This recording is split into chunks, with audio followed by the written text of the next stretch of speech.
Okay, testing na. Tapos na. Pwede na i-book to bukas.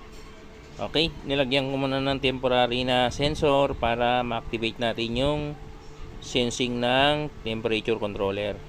Ito yung sinasabi ko sa yung maliit. Tinanggal ko yung yung defective na nasa gitna, nilagay ko dito.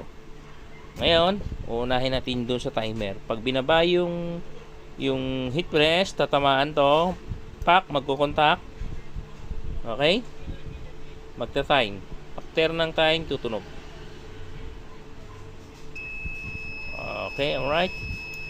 Tapos, temporary, naglagay muna ako ng sensor. Kasi yung original na sensor nito, itatap mo na lang dun sa likod nito.